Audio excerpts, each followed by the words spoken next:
What's going on, everybody, and welcome to McCurdy Outdoors. Today we're installing this bad guy, 32-inch 180-watt light bar, along with this one.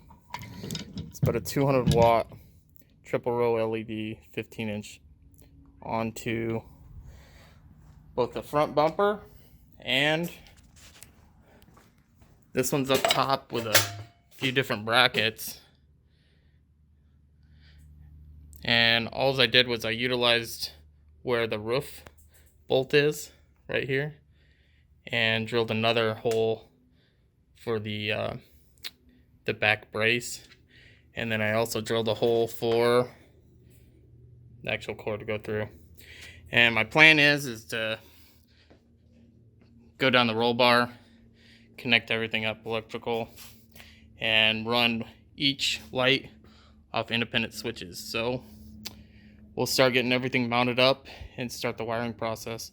Alright, YouTube, we got both lights mounted up, and now I've ran the wiring to everything. And basically the last step, for me at least, is going to be soldering all the connections in.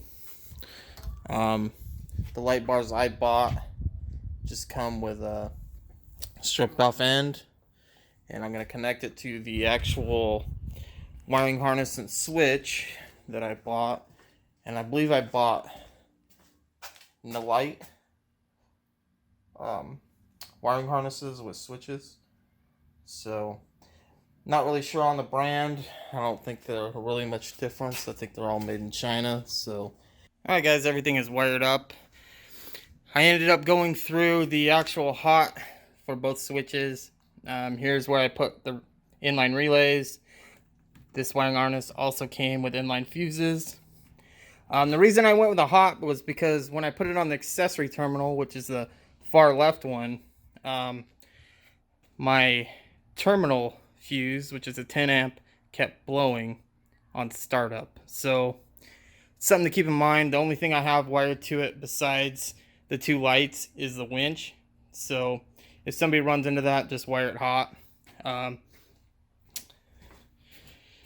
This is where I put both switches. And as far as wiring, this one I just soldered to. You can see the line going through,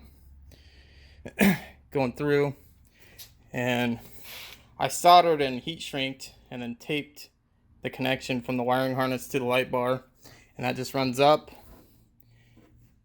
And as far as the 32, it's mounted up, and then I just drilled a hole for the wire, and it's running along the roll bar. Comes out down here, actually makes its way underneath here, and then comes up, and then the wire goes back into the switch. And you can see all the new wiring is pretty much, or I guess the shiny parts are the new wiring for all the switches. And I had plenty of excess. I know the wiring kit I bought, I think, had a 12-foot lead, so worked out really well. There's quite a bit of access, but nobody will ever see it once that the dash is connected back up. So now later tonight we'll wait till it gets dark and we'll go test this out. I'll bring a couple GoPros, and you can see the difference between just the headlights, just the 15-inch bar, just the 32-inch bar, and with everything connected, see how bright it really is. So we'll cut to that. All right, we're just outside my subdivision in a dirt lot right here, and I wanted to show you the differences between just the headlights, the high beams, the 15-inch and the 30-inch. So here goes. This is the regular headlights, high beams with the 15-inch, all the lights. This would be without the headlights, just the 30, just the 15.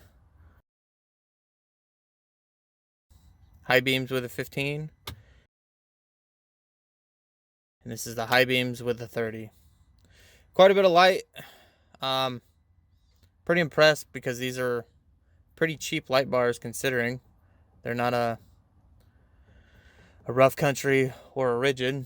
I didn't pay top dollar for them, but they seem to be working pretty well. And overall, that's quite a bit of light. And I like how much light is being projected to the sides. So anyway, this has been my little test. I want to say thanks for watching. Make sure to scroll through the other videos if you like my content. I'm going to be doing some more reviews along with normal ride videos. Catch me on Instagram at McCurdy Outdoors. Same with Facebook at McCurdy Outdoors, and of course here on YouTube. So until then, I'll catch you guys later, but don't forget, the adventure awaits.